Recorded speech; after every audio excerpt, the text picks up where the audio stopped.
Hi everyone, my name is Anshi. First of all, thank you for joining us. And I want to start by thanking Leah Ogawa, our director, for this beautiful, beautiful production that has brought the oral history stories of Glenn, Nancy, and Donna to life. And thanks to Happy Fest for allowing the Houston Asian American Archive and Leah to be part of your 17th annual run of the film festival. We are very, very honored. So, Leah, as we have seen your Sunday screening of the film Love Letter to Houston, you showed us a little bit about the processes behind the scenes on puppetry production. Might want to start this interview with a little bit about your own experiences as a puppeteer and filmmaker. Can you tell us a little bit about yourself? Yes. So thank you and everybody. I so for Love Letter to Houston, I use stop motion, and actually during the pandemic, I started doing stop motion animation more because I could make I could make it by myself, and so the way I started doing puppetry is I went to college, and my college, Sarah Lawrence College, had a puppetry department that I had no idea before I attending that school. And then I took the puppetry class, and I just fell in love with the idea that this random paper, without human touch, it's just a paper, but when we touch them and transform them, it becomes a character. And so that really fascinated me. And so ever since that, I started to make my own work and also work with other puppet artists doing shadows, like bunraku, Japanese puppet style, and just working with a bunch of different artists. Um, so for this film, I started to, yeah, for Love Letter, I started doing more of stop motion, and then for To Be Visible, I wanted to make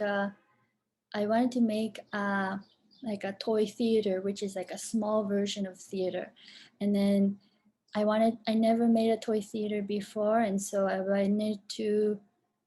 This I made it last year. To Be Visible, I made it last year, so yeah, I wanted to try something I can film since I couldn't perform live. So I was trying to figure out, I've been, always performing on stage, live audience, but I couldn't do that. So I kind of slowly started thinking, how can I do what I like to do in a different form? So, yes. Thank you. And we know that you're mixed race in Asian, in particular Japanese and Caucasian ethnicity.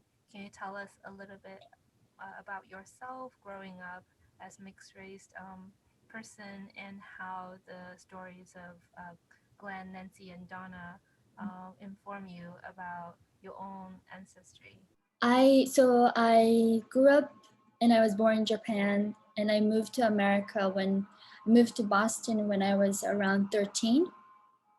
And so the story of how I came here is actually my sister wanted to play basketball in America. And and then so my mom was like, "Do you wanna, Leah, do you want to also go to America with your sister?" And so I said I was scared, but my dad was like, "If you want to learn English, you should go." So he kind of pushed me, and then in a good way. And so that's how I came to America. And also, I wanted to do arts, but I was in, a small town, and the environment. My mom was the only foreigner in my town. So my family was really famous because, oh, she's the half girl. And in Japan, people like me who are mixed are called half. So half Japanese, half white, or half Japanese, half something else. They just call group us in terms of half. Um, so my mom was the only white lady in my town, and so growing up, I mean, everybody was so nice, and I still talk to all my friends in Japan, but I think you could sense something somehow was off and you don't know why. And but I don't look Japanese. So in Japan, even though that's my first language, everybody's like, "Wow, you speak wonderful Japanese," and uh, and then I'll be like, "But I'm from here," and so you always like battle within yourself. Am I Japanese enough? What is this? And then, but I didn't have anyone to talk about that situation because all my friends were Japanese, and we just didn't talk about that kind of feeling. And then I moved to America, and then now they're like, you're Asian, you're Japanese. And so I was happy because I said, oh, now I'm fully Asian now. Even like, because it was just so interesting. Anyway, I think a lot of people who have something similar, this in-betweenness of what am I in terms of, what you identify yourself, but what people view you is different. And ultimately it's about what you believe, but sometimes the outside view is so powerful that you start getting frustrated. But the stories that I picked, I'm from Japan, so I'm not necessarily like my none of my family went to internment camp. um, but I know friends who I met here that their grandparents went to intern camp. And I think Asian communities or just people who are from a different country understand this feeling of, belonging but not belonging and trying to find meaning of home. So through that, I picked their stories because they're so powerful in owning their worth. And, they're all of them were so powerful in their interview saying, if you do good to the community, they will believe you. You just have to keep going, be there for the community. And so that power was inspire me to make this piece. And as a person too, to say, okay, we have to keep going and show that we are here and to be powerful and to own it. So yeah, so that's why I made this film. Yeah, that's absolutely beautiful and empowering. And can you talk about how you came about the title "To Be Visible"? What do you want to be visible as seen as? So I think these stories, so the you know you the art, there's so many archive interviews, and I was listening to other ones too. But these stories, I don't think a lot of people know about, even within the Asian community. You know, it there's so many different cultures, different way of how they came to America, right?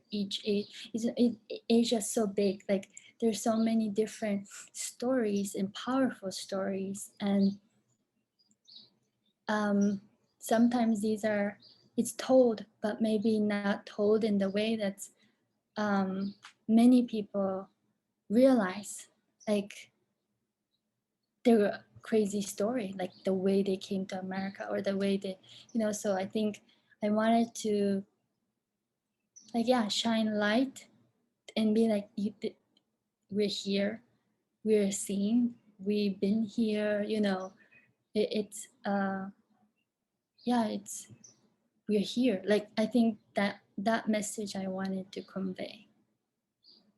So, what would you like people to, I guess, take away with your medium in puppetry animation? Oh, I think these interviews are important, and I didn't want to make a film to overshadow or you know take a I wanted to tell this interview so that people listen to the interview more.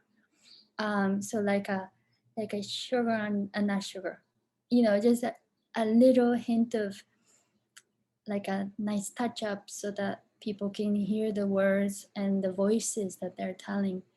um, And so puppetry, these paper cutouts, it's super simple but really honest. It's personal. It's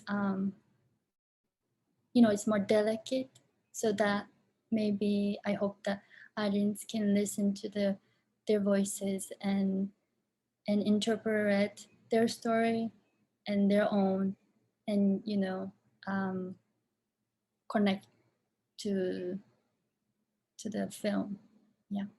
And if you think of it, like the way the stories they were telling were traumatizing. There were a lot of pain and struggle, and but the way that you could relive those experiences and reveal them through another medium that is accessible, that gives people imagination and hope for the future. That's absolutely, yeah, that touches, I mean, me personally, really, really, really well. I think puppetry, that's one thing, like you said, it gives enough space for the viewer to interpret on their own way. And so that's also reason why I'm also drawn to puppetry, because it give the imagination is up to the viewer, and so we meet in the middle, and you know uh, creates the story. So that's something special that puppetry can do. Yeah, creates a little bit of a distance, but at the same time leaves room. Well, thank you so much, Leah, for acknowledging me with all these answers, and working with you was sheer joy. And Me too. Thank you.